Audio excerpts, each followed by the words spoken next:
sekolah masing-masing. Dan materinya akan disampaikan oleh Bapak Rinda Mudasir. Kepadanya saya persilahkan. Assalamualaikum warahmatullahi wabarakatuh.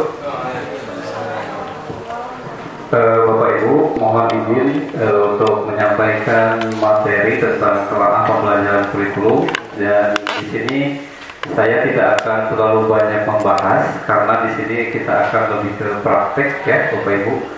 Bapak Ibu juga bisa langsung buka classroom-nya masing-masing ya. Di situ sudah saya bagikan LK-nya juga. Nah, itu hal yang harus Bapak Ibu kerjakan nanti ketika setelah pembahasan ini selesai.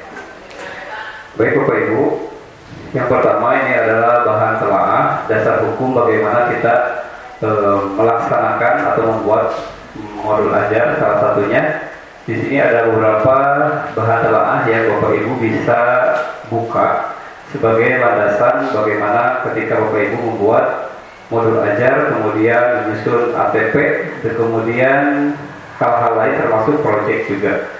Nah, di sini Bapak Ibu juga bisa cek di internet banyak ya, Bapak Ibu bisa download sendiri, termasuk bagaimana buku-buku panduan yang diperlukan dalam menyusun. Salah satunya adalah modul, baik modul pembelajaran maupun modul proyek. Boleh dilanjut. Nah Bapak Ibu, tujuan pendidikan nasional diterjemahkan sekarang ini dalam bentuk profil pelajar Pancasila yang P5 tersebut.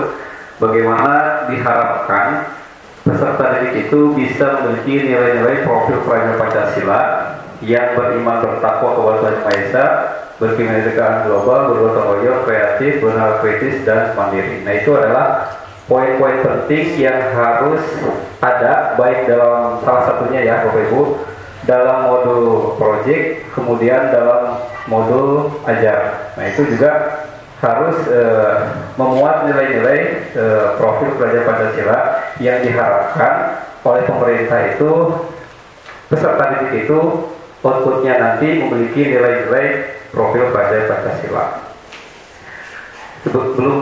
Nah, kemudian bagaimana tujuan pendidikan nasional atau pendidikan Pancasila itu diterapkan? Pertama adalah melalui pembelajaran intrakurikuler, yaitu pembelajaran yang setiap kita laksanakan di kelas dengan mapel yang diampu oleh Bapak Ibu semua. Kemudian selanjutnya ada di proyek penguatan profil pelajar Pancasila atau disebut dengan kokurikuler, atau ini sering terjadi, tadi sudah dijelaskan bahwa P5 ini bukan ekstrakurikuler tapi bagian lain dalam kegiatan proyek penguatan profil pelajar Pancasila. Dan jamnya juga nanti Bapak Ibu bisa sesuaikan dengan kebutuhan sekolah Bapak Ibu semua. Kalau di SMPIK itu memilih di hari Jumat khusus bagaimana P5 itu kegiatan kokurikuler itu dilaksanakan di hari Jumat setiap minggunya. Boleh dilanjut? Nah, ini proporsi alokasi waktu kegiatan pembelajaran proyek ini bisa dipelajari khususnya oleh Bapak Ibu yang memegang kurikulum. Bagaimana nanti kegiatan intrakurikuler dan juga kokurikuler itu bisa dibagi durasi waktunya. Nanti Bapak Ibu bisa dibaca bagaimana pembagian pembelajaran intrakurikuler, kemudian ekstrakurikuler juga tetap berjalan, kemudian ditambah dengan kokurikuler yaitu kegiatan profil pelajar Pancasila. Selanjutnya, nah ini adalah gambaran saja. Nanti Bapak Ibu bisa merekayasa kurikulumnya bagaimana proporsi alokasi waktu pembelajaran dan proyek. Contoh, kalau di sekolah umum itu kan pendidikan agama Islam dan budi pekerti itu 3 jam, cuma di kelas itu 2 jam, 1 jamnya kemana, 1 jamnya ada di proyek. Jadi kalau lihat di sini rata-rata semua mapel itu dipotong 1 jam, 1 jamnya ada di proyek profil pelajar Pancasila. Artinya semua guru mata pelajaran wajib terlibat dalam kegiatan proyek profil pelajar Pancasila. Ya, kalau di sekolah kreatif sendiri untuk pendidikan agama itu tidak terpotong, yang masih utuh 4 jam. karena itu bagian yang harus kita kuatkan di dalam kelas juga. Malah jadi ditambah karena gurunya ikut terlibat dalam kegiatan proyek profil pelajar Pancasila. Maka itu mah disesuaikan dengan kebutuhan sekolah Bapak Ibu semuanya. Nah, untuk selanjutnya ini adalah istilah-istilah yang dari kurikulum 13 menjadi kurikulum merdeka. Ini adalah contohnya adalah capaian pembelajaran atau CP. Kemudian bahasa dulunya adalah KIKD. Kemudian ada tujuan pembelajaran. Di kurikulum sebelumnya adalah tujuan atau indikator tercapaian pembelajaran. Kemudian ada alur tujuan pembelajaran atau ATP. Itu bahasa dulunya adalah silabus. Selanjutnya modul pembelajaran atau modul proyek itu dulu lebih dikenal dengan istilah RPP. Kemudian fase itu lebih dikenal dengan kelas atau jenjang. Nah, ini adalah istilah-istilah yang harus Bapak Ibu pahami terkait dengan kurikulum merdeka dan kurikulum K13. Namun walaupun istilahnya berbeda dan ada juga hal-hal yang samanya, walaupun nanti contoh di modul pembelajaran dan modul proyek atau dulu istilah RPP cakupannya modul aja lebih luas. Kemudian contoh lainnya adalah capaian pembelajaran atau CP, KIKD itu biasanya per jenjang atau per materi. Kalau capaian pembelajaran itu bisa capaian per fase, kemudian ada turunannya juga capaian per elemen, kemudian ada capaian per lingkup materi. Jadi semua mapel juga itu kalau nanti Bapak Ibu bertanya satu sama lain itu pasti akan berbeda karakteristik mapelnya. Jadi Bapak Ibu nanti bisa cek di buku paket salah satunya ataupun di panduan dari pemerintah. Nah, sebelumnya saya mau tanya dulu ke Bapak Ibu semua, apakah Bapak Ibu semua sudah pernah buka buku paket yang kurikulum merdekanya atau belum? Sudah punya? Ya. Kalaupun sudah punya, boleh nanti ketika nanti pembuatan LK boleh dibawa bukunya. Boleh dilanjut? Nah, ini adalah istilah-istilah baru ya. Fase itu adalah untuk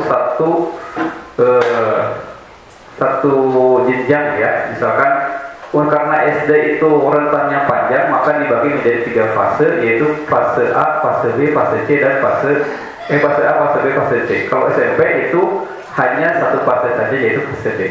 Kemudian untuk SMA, SMK itu terbagi 2, fase E dan fase F. Kemudian untuk PAUD, TK itu masuknya ke dalam fondasi atau dasar. Nah, ini adalah istilah yang baru di kurikulum merdeka. Boleh dilanjut? Nah, bagaimana cara kita merancang pembelajaran? Pertama adalah Bapak Ibu harus memahami capaian pembelajaran setiap mapel itu sendiri. Di Bapak Ibu silakan nanti buka capaian pembelajarannya yang sudah ditentukan oleh pemerintah. Kemudian sehabis CP, kemudian diturunkan capaian pembelajaran itu menjadi rumusan tujuan pembelajaran. Kemudian menyusun alur pembelajarannya, kemudian merancang pembelajaran beserta asesmennya. Boleh dilanjut lagi? Oke, Bapak Ibu, untuk lebih jelasnya saya kasih contoh.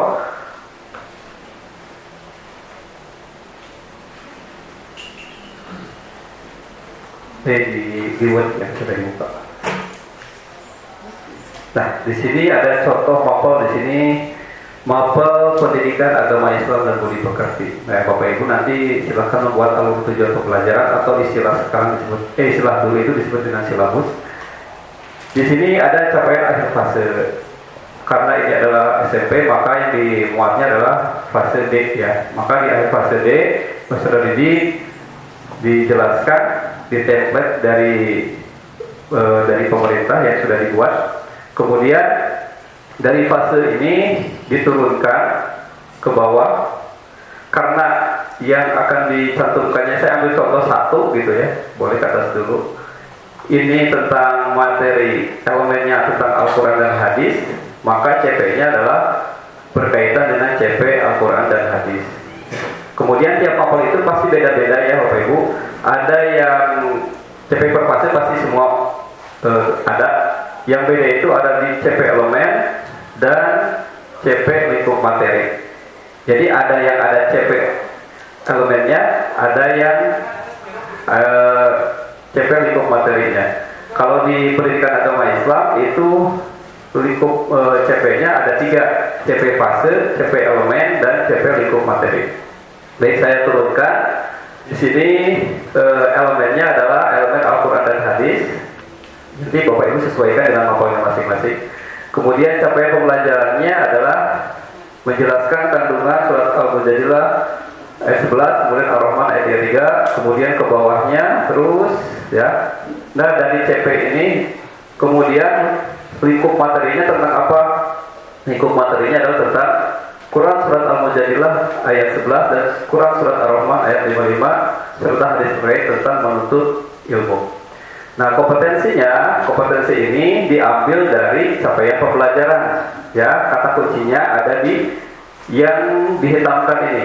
Pertama menjelaskan, maka kita turunkan ke bawah, ke pinggir, kompetensinya menjelaskan. Kemudian membaca, kita turunkan lagi membaca. Kemudian ke bawah lagi, di situ ada ya, menghafalkan, membuat, memahami, membaca, menampilkan. Nah, ini kemudian kita turunkan ke dalam kompetensi yang akan menjadi kunci dalam membuat perumusan tujuan pembelajaran. Nah, Bapak Ibu, kemudian kita bikin kode, misalkan kode 7.1 dan sampai 7.10, tergantung kebutuhan Bapak Ibu ketika nanti membuat tujuan pembelajaran. Kalau tujuan pembelajarannya hanya 3, berarti kodenya juga hanya sampai 3 saja. Kemudian dari kompetensi ini kita turunkan lagi menjadi tujuan pembelajaran. Salah satunya adalah peserta didik dapat membaca Quran surat Al-Mujadilah ayat 11 dan Quran surat Ar-Rahman ayat 33. Ini dari mana dapat ini? Dari kompetensi yang membaca ini. Dari membaca ini dari mana? Dari capaian pembelajaran yang kita harapkan. Ya. Terus beserta ke bawahnya, beserta turunan-turunannya, kompetensi itu diturunkan lagi menjadi tujuan pembelajaran. Ya. Kemudian setelah tujuan pembelajaran ini terbentuk, ya, kemudian tujuan pembelajaran ini diturunkan lagi dalam sebuah asesmen. Saya memilih di sini adalah asesmen berupa rubrik, ya. Kemudian untuk proses pemahamannya saya boleh menggunakan pilihan ganda atau esai. Yang tentunya pilihan ganda atau esainya juga harus disesuaikan dengan soal-soal yang memuat literasi dan numerasi. Jadi tidak hanya sebatas contoh seperti ini, kalau misalkan di bab toharoh misalnya, jangan sampai muncul soal-soal ganda atau esainya seperti ini. Apakah pengertian toharoh itu? Nah, itu bukan soal yang sifatnya literasi atau numerasi.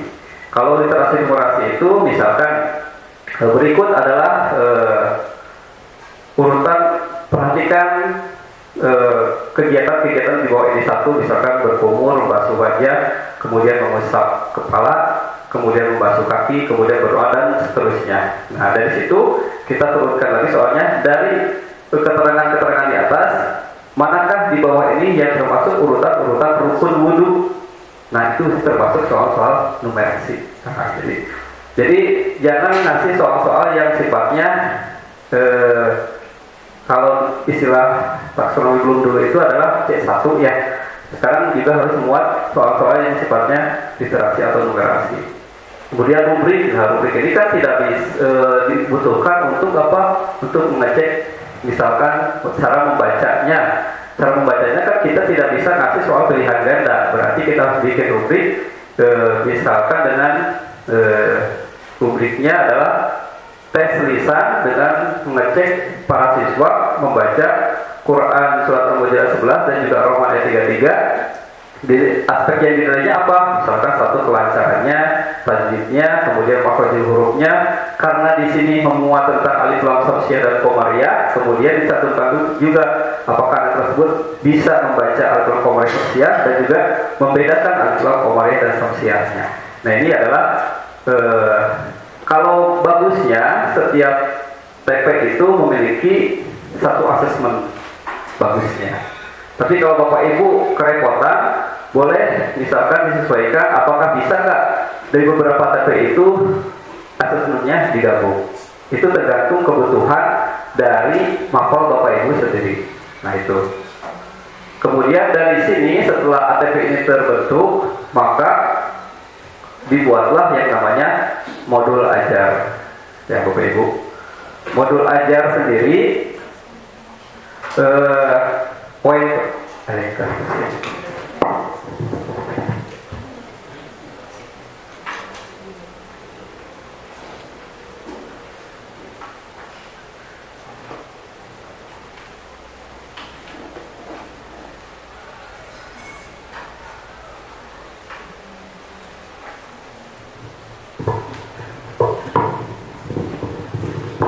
Nah Bapak Ibu, untuk modul ajar sendiri ini saya sudah bikin LK-nya yang Bapak Ibu bisa cantumkan. Contohnya di sini adalah judul modul ajar, materinya tentang apa, kemudian mapelnya apa, kelas atau fasenya apa, penulisnya siapa. Penulis di sini adalah Bapak Ibu sendiri ya, jangan sampai Bapak Ibu mendownload, kemudian penulisnya dicantumkan di sini orang lain. Nah itu kan, nah makanya di sini Bapak Ibu saya kasih rancangan bagaimana membuat modul ajar yang poin-poinnya sudah saya sederhanakan sebetulnya ini. Kemudian Bapak Ibu tahunnya ditulis, sampai pembelajarannya Bapak Ibu juga tinggal copy paste. Kemudian tujuan pembelajarannya Bapak Ibu buat, profil yang diharapkan dari materi atau tujuan pelajarannya yang diharapkan apa, jadi kan. Bisa semua profil-profil Pancasila masuk, bisa beberapa profil saja. Kemudian alokasi waktu, Bapak Ibu bikin satu pertemuan saja. Kemudian mode pembelajaran seperti apa, sarana prasarana, target yang diharapkannya seperti apa, kemudian jumlah murid yang diajarnya berapa orang, turun lagi ke bawah, bisa memuat satu pertemuan, bisa membuat 3 pertemuan tergantung materi yang akan disampaikan itu membutuhkan waktu berapa kali pertemuan. Ya Bapak Ibu bikin satu pertemuan saja, kemudian biasa seperti RPP sebelumnya ada pendahuluan kegiatan ini untuk nanti dijabarkan oleh Bapak Ibu. Kemudian materi pendukung ada asesmen, remedial dan pengayaan. Asesmennya juga dibuat sedemikian rupa supaya disesuaikan dengan kebutuhan oleh Bapak Ibu sendiri sesuai dengan materinya. Tapi disarankan di kurikulum Merdeka ini harus ada yang namanya klausul. Jadi jangan sampai semua asesmen hanya pilihan ganda dan esai. Kenapa? Karena ada tujuan-tujuan pembelajaran yang harus dilaksanakan dengan menggunakan rubrik, ya. Tidak semuanya menggunakan PG dan esai. Kalau PG dan esai juga jangan sampai memuat soal-soal yang tidak berliterasi atau tidak bernumerasi. Jadi disarankan harus berliterasi dan numerasi. Di bawahnya. Nah, kemudian di sini tampilan kerja peserta didiknya atau LKPD-nya, bahan bacaan guru dan peserta didik boleh dari buku sumbernya, boleh Bapak Ibu bikin apa disebutnya bahan bacaan sendiri, ya tergantung Bapak Ibu sekreatif mungkin bagaimana Bapak Ibu. Jangan sampai Bapak Ibu karena copy paste ininya rancangan Bapak Ibu, tapi daftar pusaka dan yang lainnya yang dari internet tidak terhapus. Ya, termasuk kayak tadi sering terjadi kejadian pembuatnya, penulisnya orang lain, padahal Bapak Ibu lupa untuk menghapus hasil downloadannya, gitu ya. Nah, maka Bapak Ibu karena di sini dituntut untuk Bapak Ibu membuat, maka Bapak Ibu silakan di classroom itu sudah ada lembar kerja ATP, kemudian lembar kerja modul ajar sesuai dengan mapel Ibu masing-masing, ya.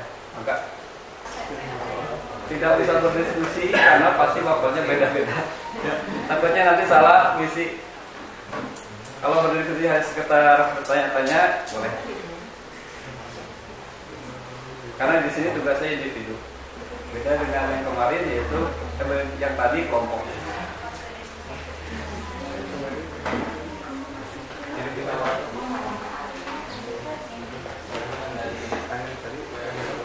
Kalau capaian pembelajaran itu sudah dari pusat ya, Bapak Ibu. Jadi jangan dibikin sendiri.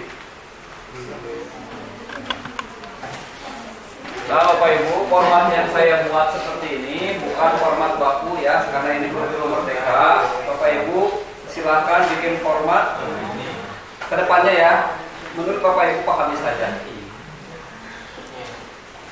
Kalau di panjangnya ini masih ada kolom-kolom di sini ya, kayak waktu, alokasi waktu, kemudian glosarium dan letakkan juga.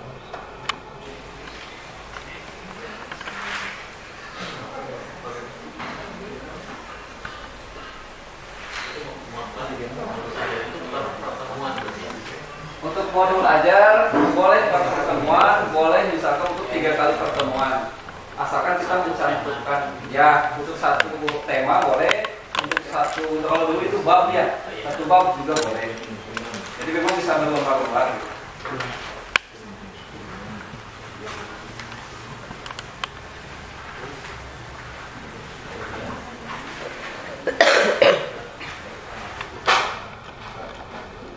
Bapak Ibu juga boleh buka PMM ya di situ.